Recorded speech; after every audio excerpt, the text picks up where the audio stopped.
Good news, abortion's on the decline. Bad news, it's still not at zero. That's the topic of today's Bold and Blunt. And I'm your host, Cheryl Chumley, giving you a Christian conservative look at today's news, politics, culture, and events. Abortion numbers in America have been steadily declining since the abortion heyday of the 1990s. And yet, there are still tens and thousands, hundreds of thousands of abortions performed each year. That's sizable, that's sad, that's despicable, and that's something that should, in the coming years, be dramatically altered by the recent Supreme Court decision handing Roe v. Wade back to the states to decide. Those numbers should decline more and more. But until we hit zero, and look, this is Democrats' line of thought, right? If we can save one child, let's shut down the entire nation based on coronavirus fears. If we can keep one child alive, let's do away with the Second Amendment and nobody carry guns ever in America or around the world. That's the left line of logic, right? So let's apply that to abortion at all. If we can save one child, we should do away with all abortions. Before I get into more of that, I want to quickly mention, if you like Bold and Blunt, you may get Bold and Blunt at edify.app, the online platform for your faith-based podcast, at Real Life Network. That is the faith-based news outreach of Pastor Jack Hibbs out in California. Great place to watch your news and read your news and pick up your news. Real Life Network, check it out. You may also get Bold and Blunt at WashingtonTimes.com, where I hope you go there, scroll to the bottom of the page, click on the newsletter section, and sign up for my newsletter. It's called Bold and Blunt with Cheryl Chumley. Contains my commentaries that I write at the Washington Times, giving you the facts and figures and data and science, settled science that you need to fight the far left, as well as my Tuesday and Thursday, that's twice a week, Bold and Blunt podcasts. And guess what? Occasionally, I venture into Bold and Blunt videos now too. So if you subscribe to Bold and Blunt with Cheryl Chumley newsletter at the Washington Times, you're going to get it all. You won't miss anything. And you will be able to sleep well at night knowing you have safely tucked away in your email box the latest of my stuff. And guess what? You can also get Bold and Blunt podcasts wherever podcasts are available. Let's look at some of these recent statistics on abortion. Pew Research just conducted this survey and compiled all these statistics back in January. So these are the most recent ones out there. Guttmacher, the Guttmacher Institute, which is one of the premier go-to sites and organizations for abortion-related statistics. Guttmacher says, I'm reading from Pew, that in 2020, which is the latest year for which the abortion stats are available, apparently, there were 14.4 abortions in the United States per 1,000 women ages 15 to 44. Its data shows that the rate of abortions among women has generally been declining in the United States since 1981, when the same site, Guttmacher, reported there were 29.3 abortions per 1,000 women in that age range. So between 1981 and 2020, it's gone from 29.3 abortions to 14.4 abortions per 1,000 women. The Centers for Disease Control and Prevention, the CDC's numbers, CDC also tracks abortions and compile stats relating to abortion, but theirs aren't as all-inclusive as Guttmacher because the CDC relies on voluntary reporting. But for comparison purposes, the CDC, Pew wrote, says that in 2020 there were 11.2 abortions in the U.S. per 1,000 women for the same age range, 15 to 44. But the CDC's numbers excludes data from California, Maryland, New Hampshire, and the District of Columbia. At the same time, CDC, for comparison, in 1980 reported on all 50 states, it said there were 25 abortions per 1,000 women ages 15 to 44. So which numbers to believe, who to believe? We're talking life, right? So whether we're talking 150,000 versus 120,000, this is innocent life here, and it's sad and it's sorry, and the numbers need to come down to, let's just shoot for zero. Guttmacher recorded more than 1.5 million abortions in the U.S. in 1991, Pew found, which is about 2/3 more than the 930,160 it reported for 2020. The CDC, meanwhile, reported just over 1 million abortions in 1991 and 620,327 in 2020. Looking just at D.C. and the 47 states that reported figures for both those years. Like I said, CDC relies on voluntary data collections, whereas Guttmacher just goes to the clinics and all the providers of abortion and scoops up the data there. So voluntary or not, Guttmacher has it. I don't know why I'm having trouble saying that word. Let's just go with the Institute. How about that? 1.6 million abortions in 1990. That was the number of legal induced abortions for the year, according to both organizations, both the Institute and CDC. So good news, right? Good news, the numbers are falling dramatically. Now bad news, though. Look at what the Democrats put out in terms of abortion. Immediately after the Dobbs decision came down, I signed an order, and my administration took a number of actions to protect the access to reproductive health care, including emergency medical care, to protect a woman's right to travel from a state that prohibits abortion to a state that allows it, and to protect the privacy of sensitive health information, preventing states from tracking women or seeking help, because that's what some will do. But as I said when the Dobbs decision, we're fighting a battle in the courts. But as I said in the Dobbs decision, when it was released, I want to repeat it again. The only sure way to stop these extremist laws that are put in jeopardy women's health and rights is for Congress to pass a law. That was Joe Biden, of course, about a year ago, speaking in strong, staunch, principled, he would put it, support of women's reproductive health decisions. In other words, abortion. Look, women have reproductive health choice already. If you don't want to get pregnant, don't have sex. It's called abstinence.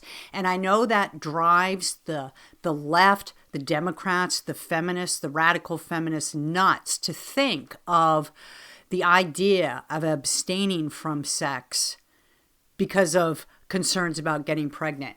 And the mindset goes like this in these radicals.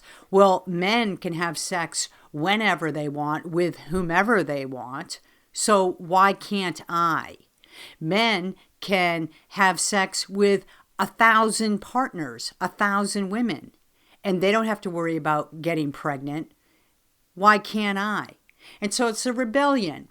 In the end, it's a rebellion against God's ordained roles for men and women, right? It's a rebellion against God's creation. Angry women upset because men are allowed to, in their eyes, we're not even speaking morally, we're just speaking biologically, men don't get pregnant, which I guess nowadays is another radical statement to make, but that's a different show entirely. So let's just go with the premise that men don't get pregnant. So because of that, angry women think that, well, they can have sex with whoever they want and they don't have to pay any price. There's no consequences for them. By gosh, I want the same. And so that's where things like birth control and the pill and everything really sprang up, right? So women could go out and be as immoral men, having many different sexual partners and so forth. It's the leftist way of leveling the playing field to allow women to have as much sex as men. That in their eyes, in the angry women leftists' eyes, puts them on level playing ground with men. It's an equalizer.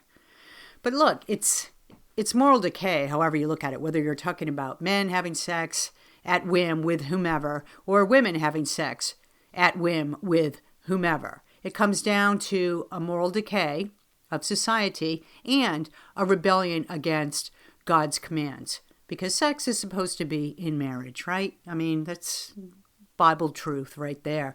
And of course, we live in a world that mocks Bible truth, that scoffs biblical truths, that thinks that the Bible does not have any relevance in today's world. But it does. It does.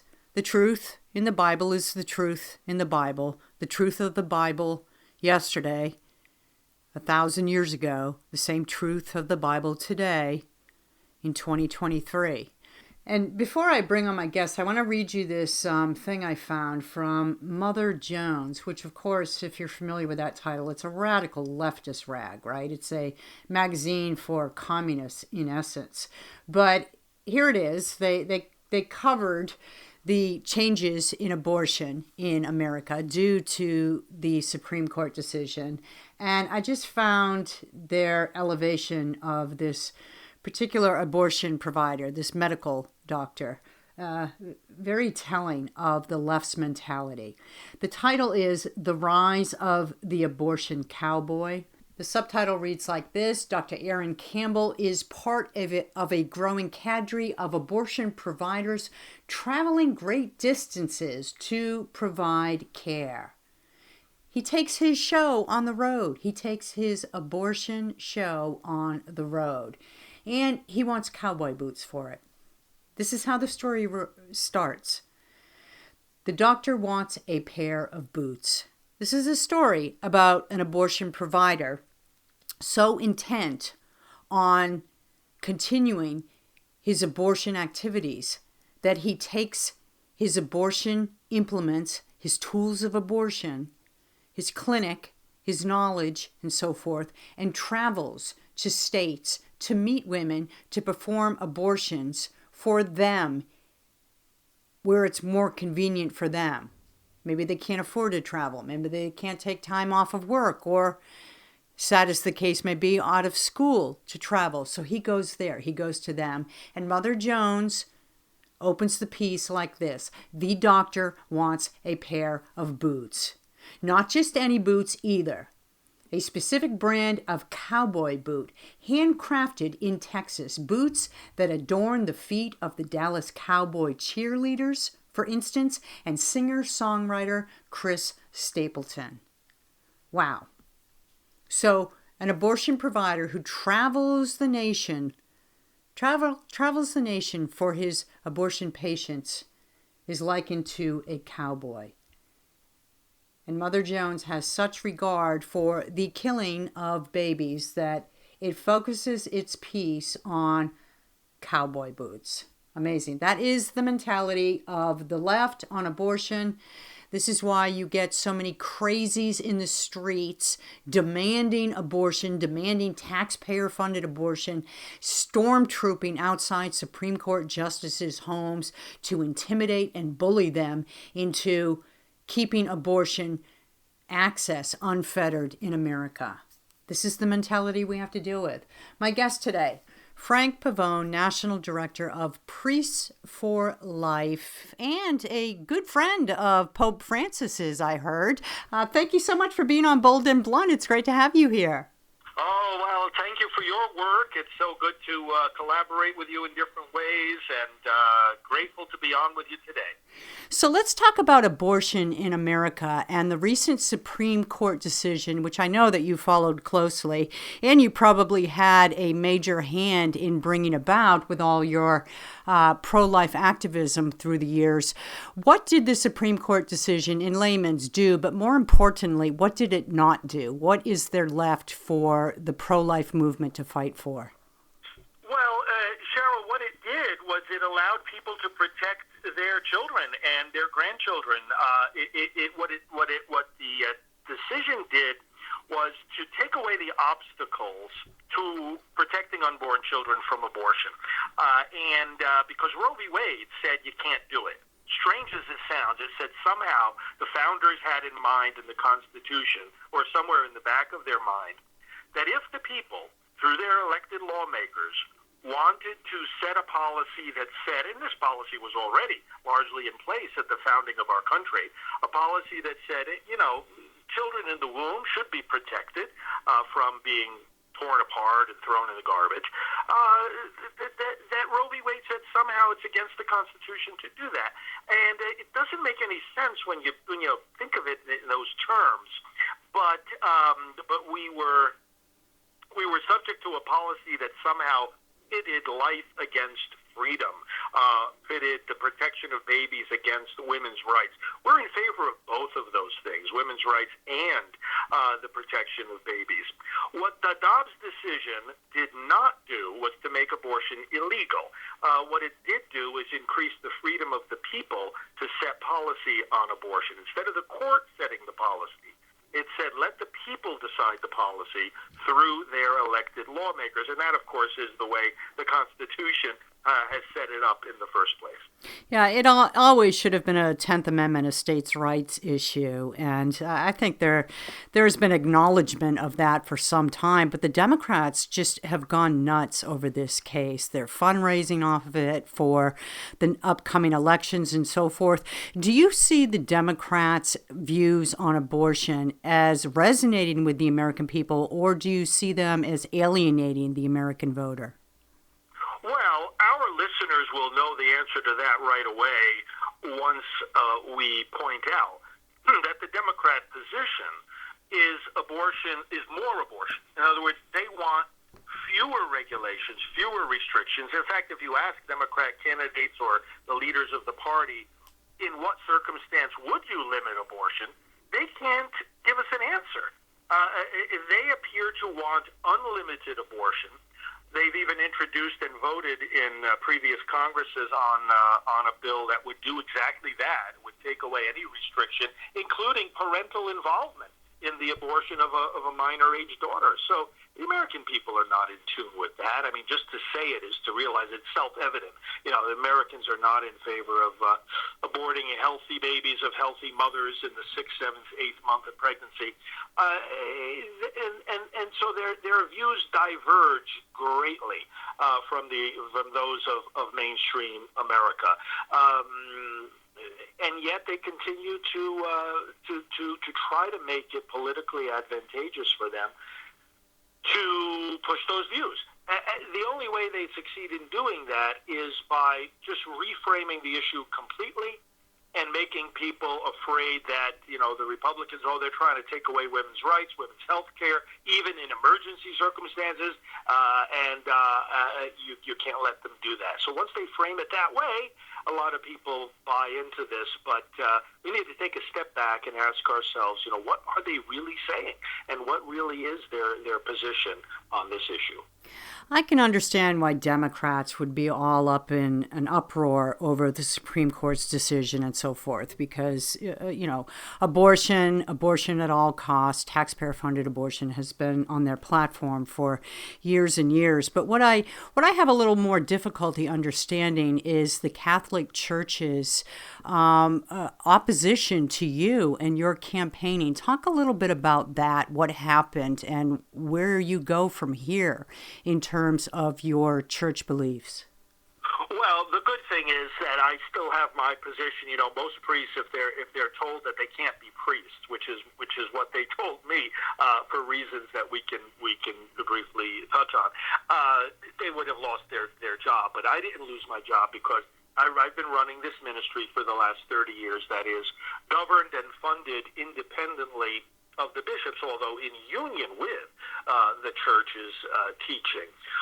This work, called Priests for Life, was started by a group of priests to encourage one another to teach the church's teaching on abortion, and in a society where this is such a vibrant public debate, to try to influence public policy in the direction that we've just been discussing of protecting these lives rather than taking them. Our ministry grew to be very large, very influential within the Catholic community. And as far as I can understand, what has transpired over these last 30 years in regard to some, and I emphasize some within the hierarchy of the church, because we get great support, is that some became nervous that this was getting out of their control. And as one of my canonical advisors told me, what they can't control, they kill. So various bishops have tried at different times to restrict, limit, or close down the various projects and activities I was doing. Now, if I were doing something that departed from church teaching in some way, I'm the first person that would want to know and would want to correct it, because I love the church, I believe in the church, I will continue to be a practicing Catholic and so forth. But they could not identify any way in which I was teaching or trying to promote something contrary to the church. What they didn't like was what I mentioned already. We were becoming very large and influential, and we still are. But secondly, they didn't like my politics. We've been discussing, like we were talking just now, about the politics of the Democrat Party and whatnot. As soon as you start even using those words in some church circles and in some parishes, the words Democrat, Republican, as soon as you start pointing out some of the faults of the Democrat Party, some of these bishops want to just shut you up right away. Oh, we don't talk about that stuff. And my response to them is, well, then how can we change the world the way Jesus wants us to? How can we fix things if we can't even identify the problem? That has been the essence of the opposition that some have exercised towards me.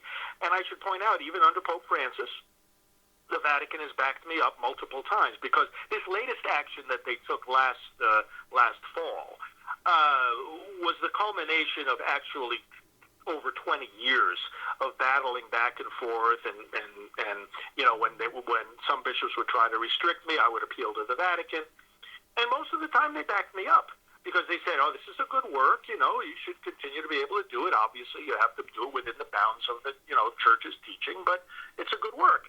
So it was only recently, and it's because of personnel changes over there in certain offices in Rome, that they were able to convince Pope Francis to do this. But I'm confident it'll be reversed.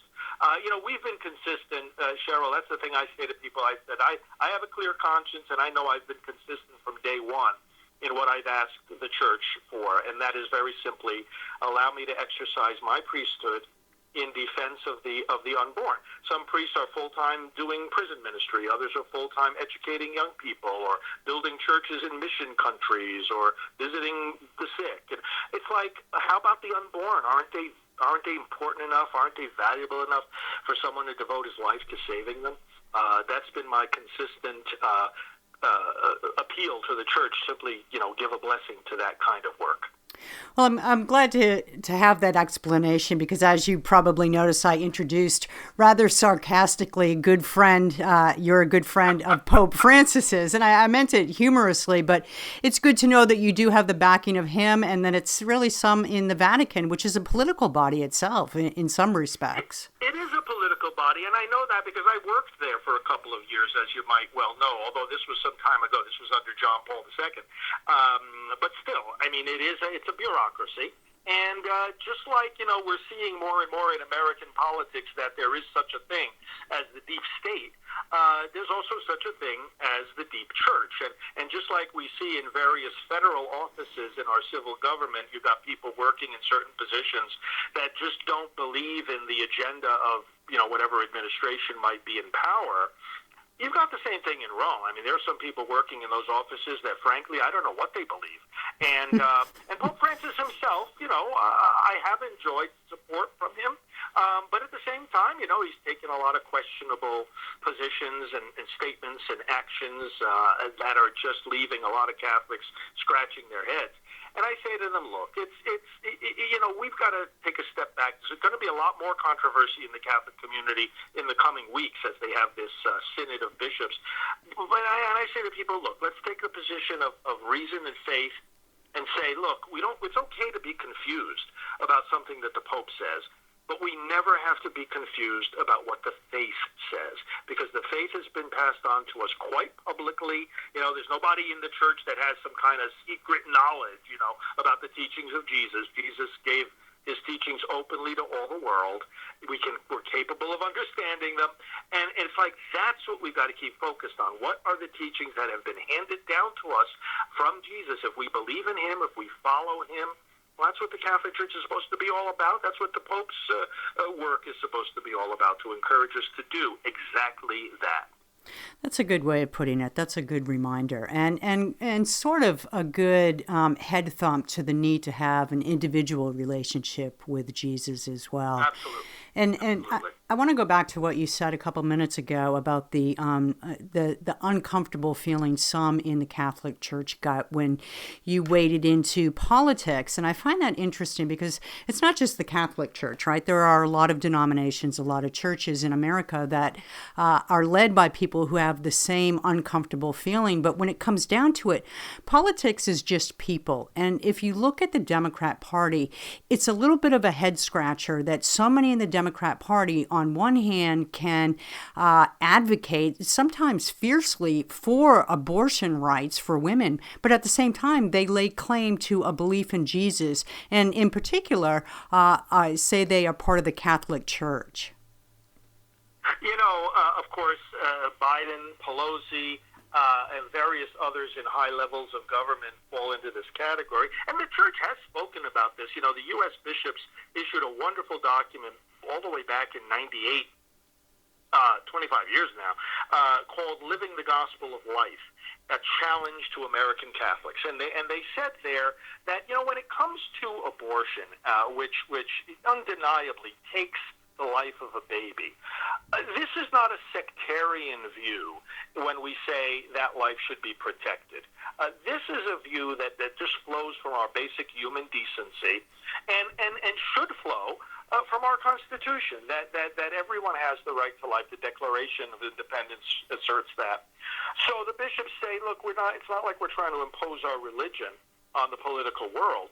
Just very much the opposite. We believe very much in religious freedom, just like we believe in the right to life.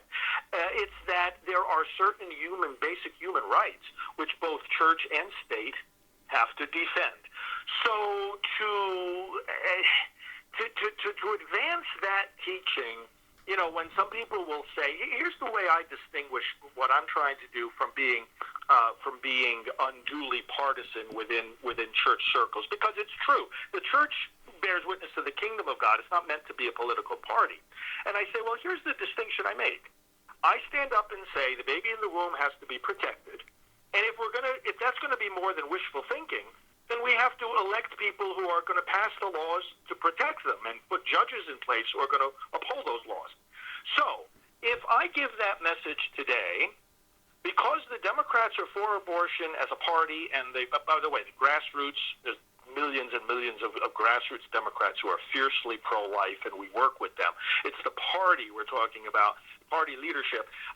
If they take the position in favor of abortion, and the Republicans are taking a position in favor of protecting the unborn, well, then when I assert my message, that de facto is going to help the Republicans hurt the Democrats. But what if tomorrow the parties, by some strange circumstance, swapped their positions on abortion? My message wouldn't change.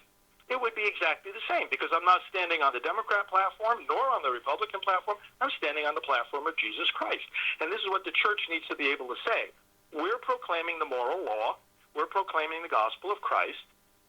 Whom that's going to help and whom that's going to hurt depends on them, not us. It depends on what position they want to take on these fundamental moral issues. So I try to make that case when some people in the church criticize me, and hopefully it makes sense to people. So given what you said, which is a great way to go forward, to look at issues and not political parties. We should be doing that on every issue, in my opinion, but abortion, really, we're talking about lives here. So with that, and just to wrap with this question, Frank, I'm sure you heard the recent interview Donald Trump gave in which he was asked views on abortion, and DeSantis came out slamming him, saying that Trump is softening on abortion and warning conservatives that he's not the candidate now for 2024. What's your view of what Donald Trump said, and where do you think this will lead the Republican Party in terms with dealing abortion as an issue in politics going forward? Well, I look at everything that he has said. You know, I served as the national co-chair for Pro-Life Voices for Trump, and was involved in both of his campaigns for on the pro-life issues. And you look at everything that he has said. Nobody has done more, in fact, for the unborn. And what he is trying to do is call people to engage the issue. He's not softening on abortion. His complaint is that too many of the Republican politicians themselves are soft on abortion. And people take one little phrase that was in an interview from not a friendly media source, and it was like, okay, that one phrase does not define his position on abortion. He was talking more against DeSantis than against the pro-life movement. You know, obviously this is a primary, although he's so far ahead. I mean, in many people's minds, the primary is already decided. But the point is that no, he's not softening on abortion. When we look at his words carefully, especially in the light of his actions. I mean, he spoke Sunday on that Beat the Press. He also spoke Saturday at two pro-life conservative gatherings and reaffirmed his strong pro-life commitment, as he does in practically every speech he gives. And so he's saying to people, look, the Supreme Court has returned this issue to the American people to hammer out, as you and I were discussing earlier. Let's hammer it out, is what he's saying. Some pro-life, even some pro-life leaders and activists, they're trying to say, he's not committing to this or that specific legislation. The Congress that would put that legislation on his desk hasn't even been elected yet. And pro-life leaders, people say, oh, well, he thought that it was a bad idea to have a bill, so early on in pregnancy. Listen, I've sat in strategy meetings with pro-life leaders that I organize even right up to this day, and I hear pro-life leaders saying that. The pro-life leaders don't agree among themselves as to which specific legislation is going to be the best.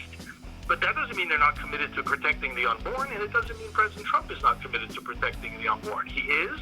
Nobody has done more than him. He's the pro-life candidate, better than any of the others for 2024. Yeah, that was an excellent clarification, because that's what happens to Donald Trump in particular frequently. They take one little line and then all of a sudden spin it to mean completely different than his intent. So I applaud you for knowing the full context of that. Thank you. Frank Pavone, I want to thank you so much for being on Bold and Blunt, but more than that, I want to thank you for the work you do on behalf of the most innocent of God's creations. Thank you so much. I appreciate that, and I appreciate your work, Cheryl. Thank you so much. That's another Bold and Blunt. If you like Bold and Blunt, you may get Bold and Blunt at edify.app, at washingtontimes.com, at Real Life Network, and wherever podcasts are offered. Tune in next time, and in the meanwhile, don't forget, stay blunt, stay bold.